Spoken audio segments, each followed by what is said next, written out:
I grew up in Ogden.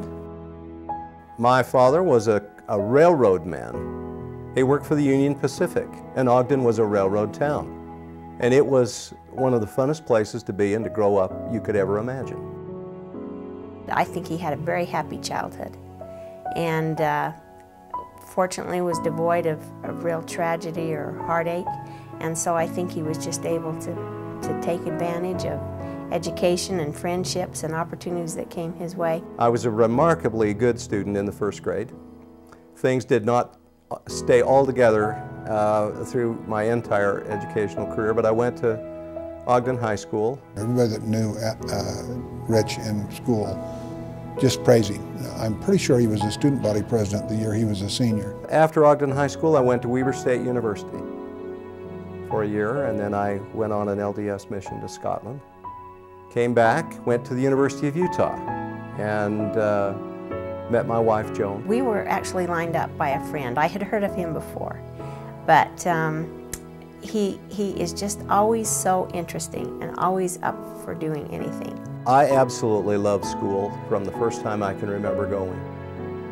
And I loved the feel, I loved the environment, I loved everything about it. I always knew that Rich was very intelligent, had lots of interests, and so I knew it could take him lots of places, but he has always had a love for education. I started teaching in 1968, I think it was, at Ogden High School. I went back to my alma mater, and I just absolutely loved that experience. I told Joan, I'm so excited about this. I can't wait to go to work every day or go to school every day, and you know, I'd do this for free. And then realized I was pretty close doing it for free. Well, Rich Kendell, in my mind, is the best example of an educated man I can think of. He doesn't wear it on his sleeve, and he doesn't live in the ivory tower, but Rich just exudes confidence and wisdom. Those accomplishments are, of course, very, very rewarding for all the hard work he puts in. And he is a hard worker. He always has worked very hard. But mostly he cares about people. He does not shy away from the difficult issues. I used to say that if we listed 5 ugly, difficult issues to deal with at Regents, those were the 5 things Rich thought were the most important, and he'd dive in. One of Richard's, I think, really strong points is that he's honest. I used to tease him. I mean, he wouldn't pick up a pencil and take it with him. He's just honest and open. I think there's always value in at least saying exactly where you stand.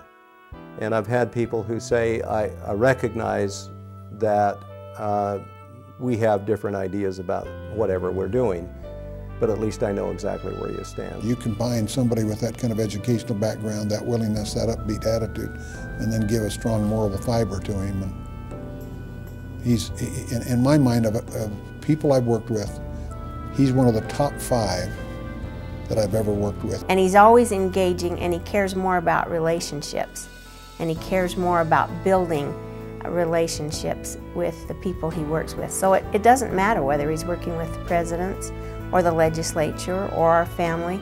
It's all the same. Rich is just as upbeat and positive and a can-do, and I never saw him down. I never saw him angry. I never saw him you know, belittle anyone, either in front of him or behind their back. You know, he's as good with the common, you know, laborer as he is with the college president. When Rich and I were first married, we just started out as a partnership. It's been that way ever since, and our family is what has been first and foremost with us. I'm extremely proud of my family. When you talk to Rich, he'll cite for you, you know, this son's doing this and this son's doing this.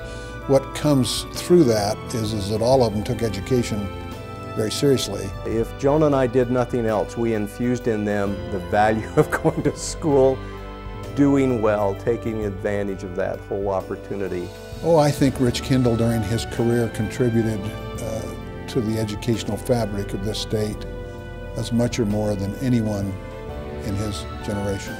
When they hang up his plaque or whatever they do to try and honor him, I would say that Rich Kendell is as good a Utah man as we've seen, and that Utah can be proud that he's one of their graduates.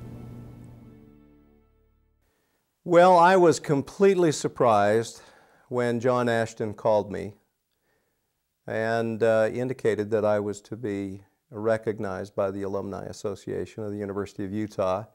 I was sufficiently surprised that I asked him to go back and check the process and make sure. I am incredibly honored to be recognized by the Alumni Association and by the University of Utah. My heart is in education. My heart is with the University of Utah. And I want to just say how much this means to me, to my wife and my family, and my 12 grandchildren, who I'm sure will be attending the University of Utah. Thank you very much.